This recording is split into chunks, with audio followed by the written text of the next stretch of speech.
Hey guys, subscribe for daily content, and if you're shopping for gear, make sure you check out the description for the newest items at some of the very best online retailers. There's also links for some of the items that I personally recommend. Thanks! What's going on YouTube? Metal Complex here, and today I've got another interesting knife review slash knife overview to share with you guys. These are both the Meteor knives Lory. We have more of a kind of a fun, enthusiast blade shape, and then we have a more functional blade shape. But I wanted to show you guys both. They are both available. They're both premium knives, and the cool thing about this knife is the massive zirconium inlay. It's just on one side, but this is a lot, and we still don't see a lot of zirconium, inlays, or there are some knives that the entire frame is made from zirconium, but we don't see it a lot until you get into like much more expensive stuff. Periodically, I see it in high-end Chinese production knives. In my opinion, not enough, because it's a really, really cool material. It doesn't add anything in terms of utility. In fact, it adds a lot of weight. But it is cool. It's really nice to look at. And because of the way that they have done these inlays, you can touch it and you can wipe your greasy fingers all over it and it still looks cool. When it's like a smooth, polished surface, it really picks up fingerprints. But this knife allows the user to enjoy the aesthetic of it without, like having to feel like you got to wipe it off every single time you get your hands on it. These are available, both variations. I will link it down in the description. It does help my channel when you use those links, but that's entirely up to you. Thanks to Meteor Knives for sending these in. Thanks to my patrons for supporting me. Make sure your notifications are turned on for the Metal Complex YouTube channel. We're going to move that one. We're going to focus on this one. I'll bring it back here in just a second.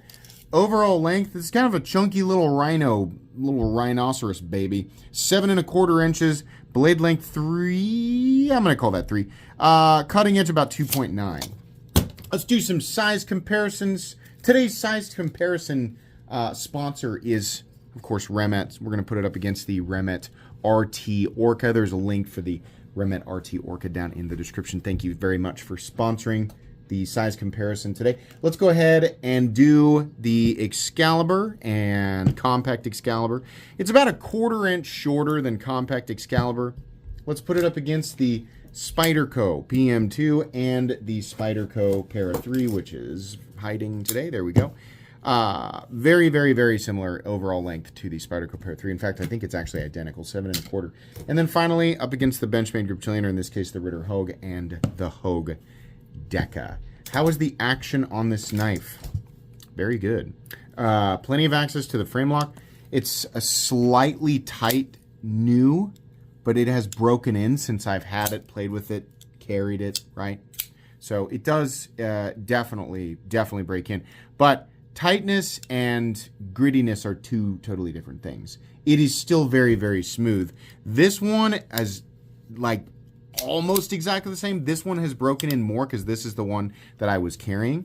But these will continue to just get smoother and smoother and smoother. They are both consistent. There's no bumps or lumps or anything like that on the inside. If you're wondering, can this one be deployed by using the little fuller there? If you really dig at it and get right to the end, yes, you can do it. It's much easier to simply use the flipper tab. The detent is tuned properly for it. Kind of a medium strength detent. Feels good. So the action's good. I like it. Carry profile, thickness up against the Spyderco Para 3. It's pretty close, maybe a hair thicker. Length and height up against the PM2 and Para 3. It's a little chunky boy, but it's not crazy, chunky, and it actually does become fairly compact. Every time I pull this out of my pocket, I am reminded that it is beefy, but then again, it feels beefy, but it's not necessarily that. It's just because it's got titanium and zirconium in it, right? So let's weigh it. Show you guys what I'm talking about. This piece of zirconium probably weighs 1/2 ounce on its own, maybe 3/4 ounce. Let me change this here real quick. We have to go back around. Sorry. The overall weight of this guy is coming in at 5 ounces. Probably would only be 4 1/4, which is still kind of chunky for a 7 1/4 inch knife. But 5 ounces is 5 ounces. It's not crazy. And because it's compact and there's actually a decent amount of weight in the blade, it's reasonably balanced. So this is kind of a little tank, but it is it's only the type of little tank that you don't want to carry if you're like, you know, if you are constantly wearing like thin pant material, athletic shorts, stuff like that. In jeans, cargo pants, or just, you know, like regular casual pants, it's not going to be that bad. Not a knife that I would want in dress pants. Definitely not. But not impossible to carry. Far from it. Let's go ahead and let's measure blade stock thickness just because I can see the calipers and I don't want to lose them. There we go. This guy needs a new battery, definitely. Blade stock thickness coming in at 155 thousandths. So on the thicker side. And then, what was the last? Oh, the hardware check. Let's get out my tools as per usual. My tools are very inexpensive and very recommendable. You can find them right down in the section of my description that talks about the tools I use on this channel. We have a T8 pivot. And then all of your body screws, I believe, are also T8. And even the pocket clip screw. It's something that I brought up in a previous Meteor knife video. And again, I apologize if this is common knowledge. I also apologize if someone has already made me aware of this and I forgot. And I apologize if I'm way off base and I'm the only one who thinks this. There's something distinctly Maxace about this company. I don't know if Maxace is the OEM, if this is a sub-brand of Maxace. Every time I handle a Meteor knife, my brain just goes, this is a Maxace. So I don't know what the deal is with that. Maybe they are Maxace. I have no idea. But the more you look at this, you know, the hardware, just the way that they have finished this, the blade, the finishes on the more you look at it, the more it just, there's some Maxace influence there at the very least. But anyways, meat and potatoes time. This is a very well-made knife. It's another, and that is a compliment to say that it makes me think of Maxace because Maxace really does some amazing machine work. Super well-made knife. The inlay is perfect. The knife is completely and totally finished. In fact, fit and finish all the way around is excellent. This is a compound grind, but it is a continuous edge. Very thin right here. Pretty thick out here. This guy is really thick all the way through. So, cool factor, we don't see blades like this super often. It's really neat. Again, this one even is like more Maxace, but this is not the one that I would buy. If you plan on like carrying and using this every day, that blade's going to slow you down because the edge geometry is much thicker. This, much more of the, it's going to do knife tasks a lot more efficiently. It's not the absolute best grind and, blade shape or blade geometry for all tasks, but it's good and it will do a decent job of most normal knife tasks. Ergonomically, you are going to have your pinky slipping off the end here, but it's not uncomfortable. Would have liked a little bit of jimping maybe right here, but not terrible. Sorry, we got the vacuum cleaner going upstairs. We have a little Timascus pivot collar here on both sides, which is cool. All titanium components, and again, a huge chunk of zirconium. A nicely finished M390 blade. If it's like Maxace, Maxace needs to bring their HRC up on like all of their blade steels. My guess is that their target is the same as the industry standard, which is 59 to 61. I feel like that's a point low. I think that M390 should be heat treated to a bare minimum of 60 and that it shines at about 61 to 62. But I honestly don't know how they've heat treated this. It can't be too bad because I always bring up the Sativian that I had that went dull after less than 10 passes through cardboard. No, this has continued to hold its edge, so it acts like a lot of the industry standard 5961. You absolutely can tell when you get a low HRC super steel because it loses that razor's edge so fast. Even after resharpening, I know, yes, sometimes the initial edge, once you sharpen it, you get down, into the steel a little bit, you get the true HRC. Really soft steel will continuously dull over and over and over again. Kind of a cool look, right? If you like the little tanky, like this one especially, it's just cool, it's different, it's unique, right?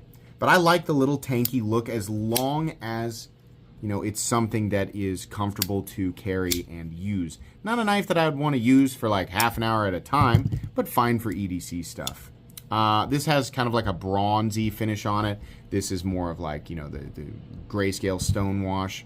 I like the little holes, the little bowls that have been milled out for the hardware. That's cool. I like how the backspacer forms and follows the lines of the body. A lot of additional little tiny details that are just neat. I like how they've lasered their logo into the pocket clip. The pocket clip itself is pretty cool. It is right-hand tip-up only, so no lefty positions. We have a big lanyard hole here. There is a steel lock bar insert right there. You just don't see it on the outside. It also doubles as the over travel stop. And by the way, there is no double clutch or anything like that. Lockup is completely and totally solid. No lock stick, no double clutch, no pivot lash. Very smooth and consistent in here. A nice medium detent. This guy is perfectly centered. And this is also, yeah, I would say that's also perfect. Your stop pin location, again, sorry about that vacuum cleaner. Sounds like I live at an airport. But we do have shouldering right here, and your closed position stop is actually behind the flipper, which means you don't have to worry about it connecting under the plunge. I'll let you guys take a look at each plunge grind there. This blade shape is a little bit different. So there you go. Final price tag on these is $279. Is that a good price tag? Well, if you like how the knife looks, because that's what people will initially base their decision off of, do I like how it looks? If you don't like how it looks, I'm not sure why. I mean, at that point, you probably are not watching this anymore. If you like how it looks, I'm not upset with that price tag. There's a lot of really cool stuff here. I mean, like, you know, if you're going for the functional one, obviously go for the more functional blade. But this one in particular is super cool. The blade shape is unique. It's got a wild grind on it. It's not a cheap grind to do. We have Timascus pivot collars, great fit and finish, premium materials all the way around. Extra work in the backspacer. We got a nice milled clip and that big chunk of zirconium there. Pretty competitive. If you value stuff like this, if you value these extra little embellishments, it's pretty competitive. $280 isn't bad. If you don't care about these extra embellishments and you don't like the shape, well, obviously, you know, this isn't going to be worth it to you, but pretty competitive. Not a lot of stuff out there that is doing the same thing with a big chunk of zirconium in there, at least not for the same price. So pretty cool, recommendable to those people, but for the most part, I mean, this isn't like a straightforward recommendable to everybody knife, but it is good. People who pick it up will enjoy it. That's going to be it for me today, guys. Please make sure to follow me on Instagram at metal_complex. If you enjoyed this video, leave a like. If you'd like to check out my other content, I do, of course, have lots of videos of knives that are either expensive or inexpensive that I do or don't like, so check those out. And if you enjoy all my content, go ahead and click on that Metal Complex logo right there and subscribe because there's definitely more coming. Thanks again for watching, everybody, and have a great day.